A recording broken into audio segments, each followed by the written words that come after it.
I'm pretty sure that my wife is trying to kill me. For the past year I've been observing her patterns and keeping a log on her every move. It all started about a year ago, when she returned from a long trip. She was frustrated at me because her flight was delayed by the weather. The turbulence had also sickened her to her stomach, and every so often she would go to the bathroom and make gurgling noises. As if she was trying to throw up, but she couldn't. That night she cooked me dinner, complaining about how since she's been gone I didn't do anything in the house. Like fix the cupboards or take out the trash. I had always been a bit of a slob, and whenever my wife told me to do something, I didn't really worry about it. Honestly, we lived on the countryside, quite far away from most civilization, and I didn't see any reason to be neat and clean for anyone. I tasted the meat she had cooked and it was completely raw. So was most of the rice and vegetables.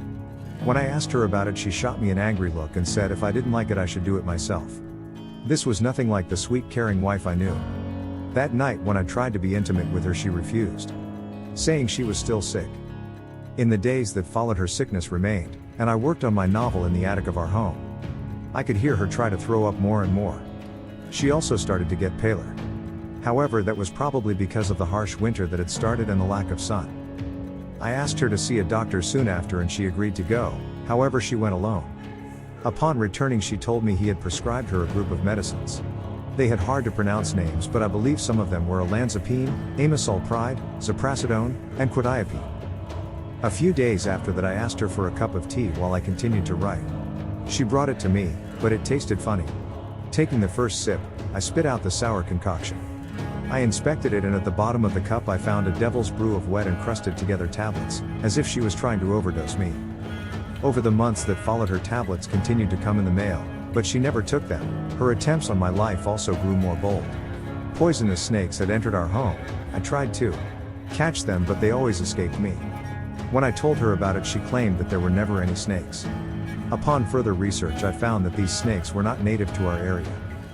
After that she started to serve me more food, but this time some of it was spoiled, and I even found a maggot in one of the pieces of meat. Once, while I stood on the balcony, she even tried to push. However, according to her, she just slipped and fell onto me. Throughout all this, her schedule remained the same. She woke up, cooked me food, tried to throw up, went outside and sat on a stone in the backyard until dinner. Then cooked more food and went to sleep. Last week I called her parents to set up a meeting so that we could all talk to my wife and hopefully get her back to the person she used to be. They wouldn't listen and just hung up on me. Today was the last straw. I finally tried to fix that broken cupboard she had been complaining about, and opening it I found all her medication. The same as before: olanzapine, amisulpride, ziprasidone, and quetiapine. All dating back throughout the year. She hadn't taken any of it. Now I'm just sitting here waiting for the right time to confront her. Thinking about how I'll walk downstairs to the stone that she sits on, the one with her name engraved on it, and tell her I know she's trying to kill me.